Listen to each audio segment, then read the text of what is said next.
O velho homem colocou sua última moeda na pequena caixa de madeira. Suas roupas estavam gastas pelo tempo. Seus ombros pesavam sob o cansaço. Ele acreditava que a miséria o tornava santo. Eu assisti a toda a cena em silêncio. Fiquei observando do fundo daquele salão mal iluminado. Notei uma expressão de resignação em seu rosto. Era uma paz baseada em uma mentira profunda. Existe um dado econômico e comportamental chocante sobre a nossa sociedade moderna. Quase 70% das pessoas sentem culpa imediata ao ganhar dinheiro. O medo irracional da prosperidade paralisa o potencial de gerações inteiras. Você provavelmente já sentiu esse exato desconforto em algum momento da vida. Uma voz silenciosa sussurrando que buscar o conforto material é um erro. E a escassez financeira seria uma espécie de virtude disfarçada, que o Criador preferiria os desprovidos. Essa é a maior falsificação histórica já contada sobre as Escrituras. Um engano cultural perigoso que manteve milhares de famílias presas na escassez. Uma interpretação corrompida que transformou a estagnação em um símbolo de pureza espiritual intocável. O livro sagrado nunca romantizou a falta de recursos básicos. Pelo contrário, a verdadeira sabedoria contida ali condena a inércia humana. A mensagem original sobre riqueza foi enterrada sob séculos de conveniências religiosas e controle social. As pessoas confundem humildade de espírito com conta bancária vazia. A pobreza material não purifica a mente de ninguém.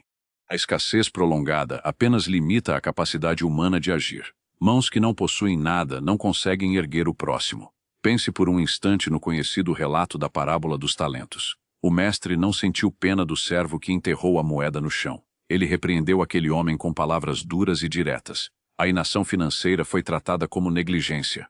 Aquele servo acreditava que a preservação medrosa o manteria seguro. Ele escondeu seu recurso por temer o julgamento do Senhor. Mas a estagnação do capital foi vista como uma ofensa gravíssima. O dinheiro precisava de movimento, gestão e multiplicação inteligente. Os homens que multiplicaram os recursos receberam mais autoridade e honra. A gestão eficiente da riqueza material nunca foi tratada como um pecado original. Ela era a prova irrefutável de um caráter aprovado. O dinheiro funcionava como um teste de lealdade e competência. Quando você aceita a pobreza como um sinal de superioridade moral, você anula o seu próprio potencial de mudar as coisas ao seu redor. Você terceiriza a solução dos problemas para o Estado ou para a sorte, esquecendo que o Criador lhe deu inteligência e força física exatamente para dominar e transformar o ambiente. A miséria financeira não é uma medalha de honra, mas frequentemente o resultado de escolhas erradas, falta de instrução ou preguiça mental prolongada. Observe atentamente o comportamento daqueles que ostentam um suposto desapego absoluto das coisas materiais. Na maioria das vezes, eles dependem secretamente da prosperidade e do trabalho duro de outras pessoas para sobreviverem. O verdadeiro desapego não consiste em não possuir recursos, mas em possuí-los em grande quantidade sem deixar que eles dominem a sua mente. A verdadeira liberdade é ter o poder econômico de escolha e decidir conscientemente usá-lo para o bem coletivo. A narrativa da pobreza nobre é uma ilusão reconfortante para quem tem medo de assumir os riscos inerentes à construção de patrimônio. É muito mais fácil culpar o sistema econômico ou acreditar em um plano divino de escassez do que acordar cedo, estudar o mercado, empreender e gerenciar negócios difíceis. A justificativa espiritual para o fracasso financeiro é o anestésico perfeito para uma consciência que sabe que poderia estar fazendo muito mais. As Escrituras estão repletas de figuras históricas que não apenas buscaram a retidão, mas também acumularam enormes fortunas terrenas através da honra. Homens como Abraão, Isaque e Jó não viam conflito algum entre a profunda devoção espiritual e a administração gigantesca de terras, gado e ouro. A riqueza deles era vista publicamente como uma consequência natural de sua aliança, retidão, sabedoria comercial e capacidade incansável de liderar pessoas. O que ninguém quer discutir abertamente é que a caridade real e eficaz exige o uso massivo de dinheiro e organização logística. Você não pode alimentar 1000 pessoas apenas com boas intenções e discursos bonitos sobre desapego e pureza de coração. É necessário capital, infraestrutura, poder de compra e visão administrativa para causar um impacto tangível e duradouro na vida daqueles que realmente necessitam. O dinheiro é simplesmente uma ferramenta de escala para o bem ou para o mal, funcionando como um martelo que pode construir ou destruir. Nas mãos de um homem corrupto e sem princípios, o ouro se transforma rapidamente em corrupção, opressão de vulneráveis e degradação moral da sociedade. Mas nas mãos de um administrador prudente e temente a princípios superiores, ele se torna escolas, orfanatos, hospitais, oportunidades de emprego e fomento de cultura sólida. A parábola do semeador nos traz uma lição silenciosa e profunda sobre o ambiente onde colocamos os nossos esforços, tempo e os nossos recursos financeiros. A semente que cai em solo fértil não produz apenas para repor a si mesma de forma limitada e egoísta, mas multiplica-se 100 vezes mais do que o volume original. A multiplicação extraordinária não é acidental, mas o resultado de plantar no solo certo, cuidar do crescimento e não ter medo de colher com abundância no momento apropriado. Existe um componente de coragem ignorado na jornada da verdadeira prosperidade. Enriquecer de forma ética em um mundo cheio de armadilhas exige um caráter de aço, resiliência contra as críticas e uma disciplina mental muito acima da média populacional. Aqueles que criticam a riqueza alheia geralmente não têm ideia do peso das responsabilidades diárias, noites mal dormidas e decisões difíceis que envolvem a manutenção de grandes estruturas comerciais. A falsa teologia da miséria ensina as pessoas a orarem por milagres financeiros de última hora, enquanto ignoram os princípios matemáticos e lógicos da geração de valor. O Criador forneceu a terra, as sementes, as estações do ano e a inteligência humana, mas cabe ao homem a responsabilidade intransferível de arar o solo. Esperar que os céus depositem recursos na conta de quem não produz absolutamente nada é um desrespeito frontal à própria natureza do trabalho humano. A riqueza adquirida pela fraude, pelo atalho fácil ou pela exploração alheia é repetidamente condenada e amaldiçoada ao longo de todos os textos antigos e sapienciais. Essa fortuna construída sobre alicerces de injustiça não possui raiz profunda, deteriorando-se com o tempo e trazendo vergonha irremediável para as futuras gerações daquela família. Porém, a riqueza construída dia após dia, com suor honesto e entrega de valor real, permanece firme como uma torre de pedra construída sobre uma rocha.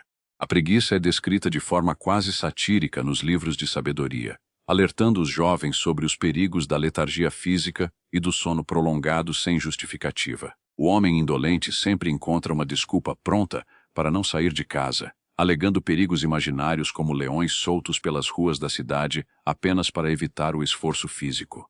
A miséria ataca a casa do preguiçoso como um ladrão armado na escuridão da noite, dominando sua vida de forma implacável, inevitável e dolorosa. Uma mente disciplinada entende perfeitamente a diferença entre despesas impulsivas e investimentos estratégicos que garantirão a estabilidade financeira das próximas gerações da sua família. O tolo devora imediatamente tudo o que ganha, gastando recursos preciosos para impressionar pessoas que não importam, enquanto o sábio reserva parte do azeite para o futuro. A reserva de valor não demonstra falta de fé na providência, mas sim o mais alto nível de prudência e respeito pelo trabalho já realizado. É fundamental compreender que a ausência total de ambição não o torna automaticamente uma pessoa mais bondosa, compreensiva ou espiritualmente elevada do que as demais. Muitas vezes, a conformidade excessiva mascara um ressentimento profundo contra aqueles que assumiram a responsabilidade de construir algo grandioso e significativo para a sociedade. A verdadeira virtude está na capacidade de conquistar grande poder financeiro, e mesmo assim, manter o coração incorruptível, humilde perante os princípios eternos e focado no dever. O mestre ensinou sobre o uso inteligente das riquezas injustas do mundo material, aconselhando seus discípulos a fazerem amigos e construírem conexões sólidas através da administração eficiente de recursos. A sabedoria financeira não deve ser deixada exclusivamente nas mãos daqueles que não possuem escrúpulos ou bússola moral para guiar suas ações de grande impacto. Os homens íntegros precisam assumir urgentemente posições de liderança econômica para influenciar o destino das nações e direcionar o fluxo de capital para o bem. O transbordo generoso que as Escrituras recomendam não pode ocorrer a partir de um copo completamente vazio e estilhaçado pela negligência ao longo de décadas. Para que a sua vida seja verdadeiramente uma fonte inesgotável de ajuda para os vulneráveis, você precisa primeiro se tornar uma represa sólida, acumulando volume e pressão adequados. A abundância não é uma permissão divina para o desperdício vaidoso, mas uma responsabilidade logística para canalizar a irrigação correta para as terras mais áridas do mundo. Imagine o impacto brutal que você causaria na sua comunidade se decidisse abandonar definitivamente essa mentalidade de escassez e abraçasse a construção de riqueza como um chamado moral. Você poderia financiar a educação de jovens brilhantes, socorrer famílias em momentos de tragédia imprevista investir em pesquisas e sustentar projetos de longo prazo sem depender de aprovações externas. A prosperidade financeira é a alavanca mecânica que transforma as suas boas intenções abstratas em força de trabalho prática, concreta e visível no mundo real. Muitas pessoas sentadas hoje nos bancos de templos religiosos passam a vida inteira orando por um livramento miraculoso das suas dívidas sufocantes, enquanto ignoram os ensinamentos práticos de gestão. Elas gastam mais do que produzem, não investem em qualificação profissional, ignoram as mudanças tecnológicas do mercado de trabalho e ainda culpam forças invisíveis pelo saldo negativo na conta. A matemática financeira não responde a apelos emocionais ou declarações positivas vazias. Ela responde exclusivamente à aplicação sistemática da disciplina, controle de gastos e entrega de valor.